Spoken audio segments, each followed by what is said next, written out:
Om Shrim Hrim Klim Gam Ganganapataye Varavarada Sarvajanam Me Vashamanaya Swaha.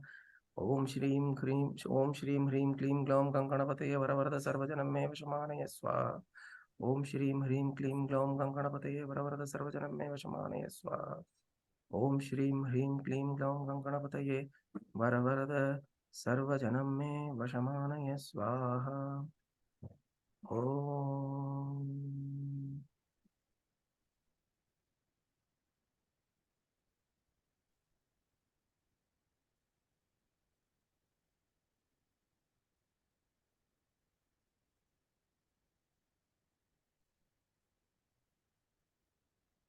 Ganesha, நம்ம வந்து Ganesha actually நிறைய நான் சின்ன வயசுல இருந்தெல்லாம் வந்து not very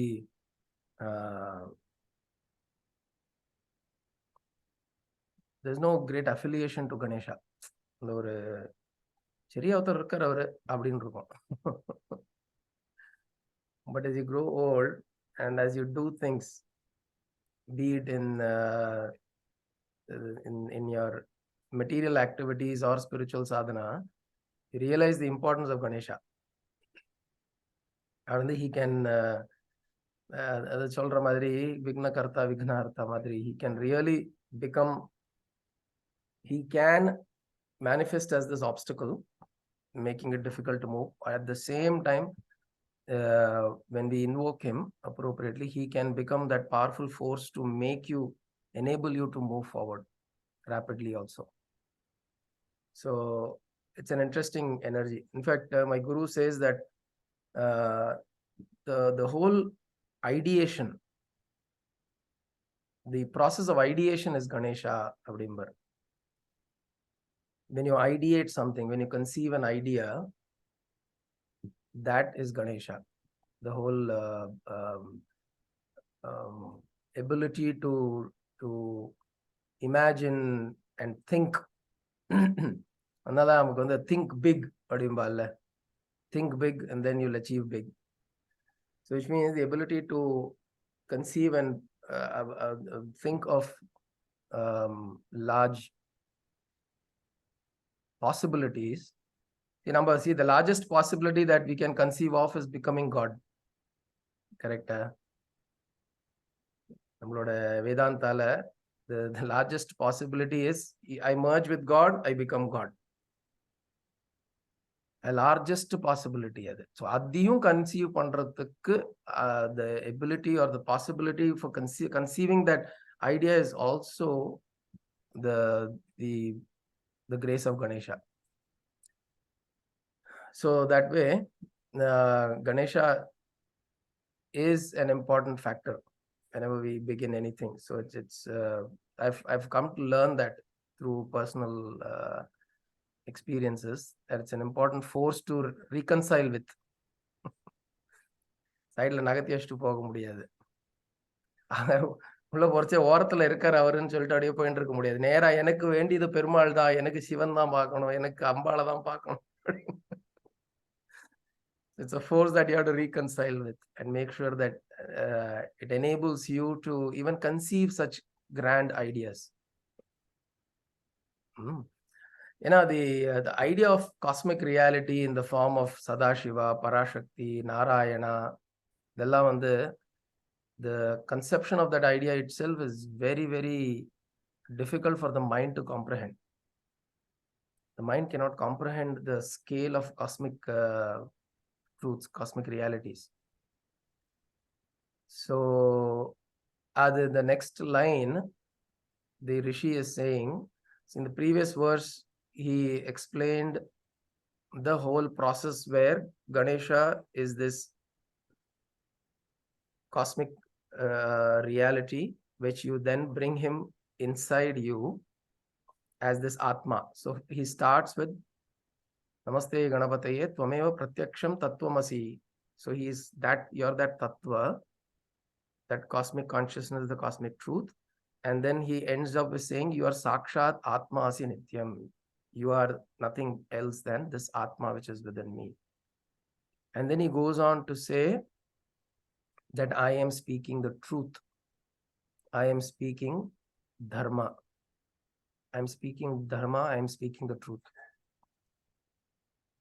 So this is an important step here. The Rishi is proclaiming and declaring that whatever I am speaking, the idhilellam பண்ணுவோம் தெரியுமா, கோர்ட்லலாம் இந்த புக்கு மேல கையை வச்சுட்டு எது சொன்னாலும் உண்மைதான், பகவத்கீதை மேல பகவத்கீதை தான் கிடைச்சதா?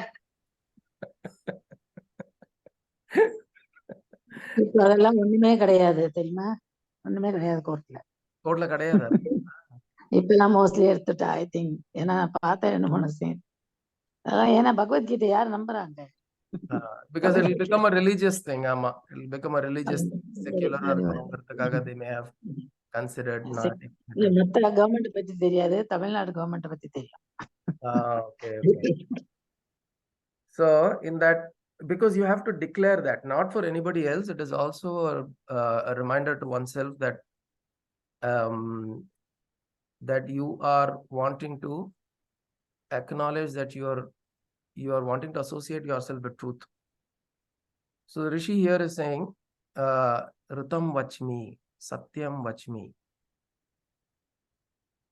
So ṛtaṃ is dharma. It is the order of things, the way things are there. Dharma essentially in its most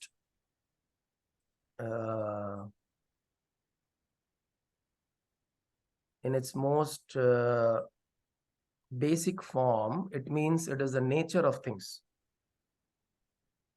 The fire, the dharma of fire is to burn. The dharma of water is to wet. The dharma of air is to blow and dry. This is the dharma of things. Right? The dharma of a certain substance is what the nature of that substance is. In that way, the dharma, there is a certain cosmic order or dharma that is there in existence. Whether we exist or not, that dharma exists. That ṛtaṃ, and that dharma is known as ṛtaṃ. ṛtaṃ, ṛtaṃ அப்படின்னு இதுல இருக்கும். You will see this even in Taittiriya Upanishad. You will find this word ṛtaṃ. ṛtaṃ is a very Vedic representation of the term dharma.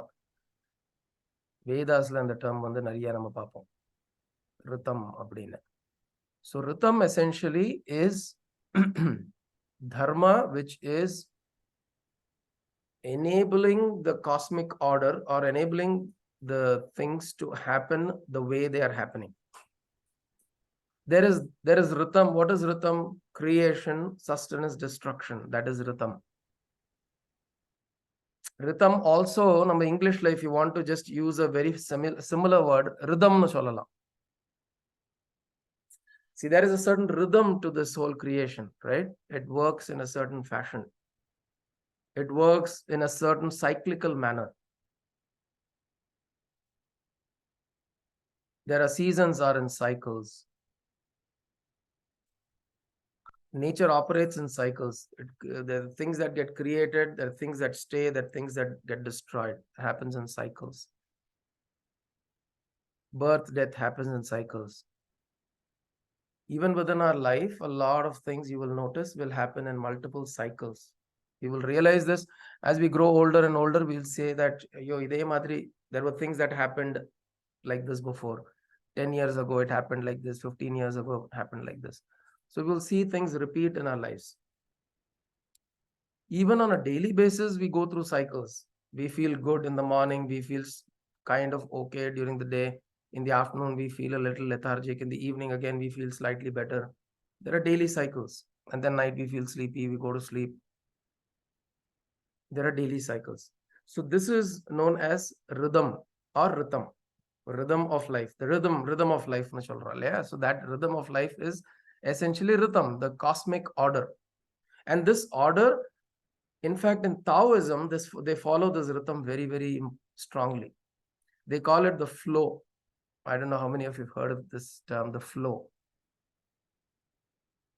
I think a lot of teenagers are hung up to this word these days, the flow. I am going with the flow.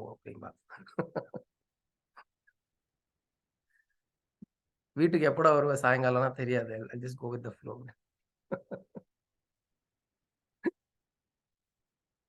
So they end up using it for the wrong purposes. But going with the flow means aligning with ṛtaṃ, aligning with dharma, aligning with the flow of life, aligning with the ebb of life, which means the ups and the downs and the crest and the troughs. So you just flow with that, and then you observe. So in Taoism, what they do is they train you to observe this flow. If you're sensitive enough, even within a day, you can observe certain cycles repeat within you, around you. You'll be able to observe, given a couple of days, there are cycles that will repeat. Maybe moon cycles repeat. Amavasya, Paurnami, Ekadashi, Prathama, Pradosham repeats. All of these cycles keep repeating. And what do? We do similar things around those times. And if you're sensitive enough and we monitor these cycles, we can then understand how we operate in these cycles. Ashtamila, you should not do things. But if we manage our emotions, our energies properly, then we can ride that cycle. So when you understand ṛtaṃ, then our ability to ride the ṛtaṃ, ride the dharma, or be in alignment with dharma is much greater. Why do you think masters, great masters, even if you go, Mahaperivakata, if you go also, if he knows everything about you, he will not tell you everything. Even if he is able to perceive how this person is going to go, நீங்க போய் கேட்டேன்னா இப்போதைக்கு இது பண்ணுங்க, that's all they'll say. Right now you do this, even though somehow they'll be able to perceive that what is going to happen to you, how things are going to be with you, because that is ṛtaṃ. Sannyasis or even Mahangalna, they have to maintain a ṛtaṃ. They have to maintain an order of things. So it's like saying, oh, why is God given so much suffering? God created everything, right? Why is God given suffering? No, God has given these things. We have created suffering out of it. Right? So he will not interfere. The creator will not interfere. He has set laws, physical laws, moral laws, all kinds of laws he has set in place. There are many different kinds of laws. The whole Manusmriti talks about several kinds of laws that are existing. So he has created several laws, both in terms of the way physically the world, like for example, I was seeing the newspaper the other day, Swiss Alps, 10% of the Swiss Alps is depleting in terms of the ice cap. It's melting 10%. 10% is a significant number. These are results of our activities, human beings. In fact, it is said if human beings are taken away from this world, the world will be a much better place. Animals are absolutely, they live by ṛtaṃ. If you notice, they live by ṛtaṃ. They live by the dharma of things. Right? So here he is invoking that ṛtaṃ. The Rishi is saying, ṛtaṃ vacmi, whatever I am saying about Ganesha is in alignment with that dharma. It is in complete alignment with dharma. Which means if you invoke Ganesha in this way, if this energy is invoked in this way, it will offer you what needs to be offered. Falashruti talks about what it will offer. Falashrutila etat atharvasheersho adla varum fulla adla vandu he'll explain what Atharvasheersha, Ganapati Atharvasheersha will offer one if you chant this or visualize or invoke Ganesha. But he's saying here, this Ganesha is this cosmic consciousness. I am telling the truth. this Ganesha is your own Atma. I am telling you the truth. So the way we have to read this is almost like this. Tvameva pratyaksham tattvamasi ṛtaṃ vacmi satyaṃ vacmi tvameva kevalam kartasi ṛtaṃ vacmi satyaṃ vacmi tvameva kevalam dhartasi ṛtaṃ vacmi satyaṃ vacmi. So he is emphasizing that everything that I am saying is alignment with dharma, and also it is an alignment with the truth. So dharma is the relative truth, satyam is the absolute truth. Absolute truth is something that we cannot perceive in our daily transactions. We will not be able to perceive it in our daily transactions. What we perceive in daily transactions is ṛtaṃ. Satyam is the absolute truth, which means there is a creator. All of this is one. It has come from the creator. The creation is an aspect of the creator. And all of this creation has the essence of the creator. All that you see is one. It contains the same essence. The Brahma Swarupam, the Chit Swarupam, the Atma Swarupam is in everything. Atma is not the same in everyone. It is one only. Ennoda Atma, unoda Atma same illa. It is not that my Atma and your Atma are same or similar. It is only one. It's very difficult for us to understand this because in transactional reality, this is not evident. Atma is only one. It is like saying, can I say that space in a vessel and space outside the vessel are two different spaces? Two different spaces nu solla mudiyadhe nama. It is one space. It is differentiated by the wall of that vessel. It is differentiated by that. So that differentiation is caused by the wall, not by the nature of what space is. So satyam is this truth that this consciousness is one, which is within me, which is within him, it, they, everything. And that is satyam. So the Rishi is saying, Satyam vacmi. So whatever I am saying is in alignment with the ultimate or the cosmic truth also, which means the absolute truth. It is in alignment with the relative truth, which is ṛtaṃ. It is in alignment with the absolute truth, which is satyam.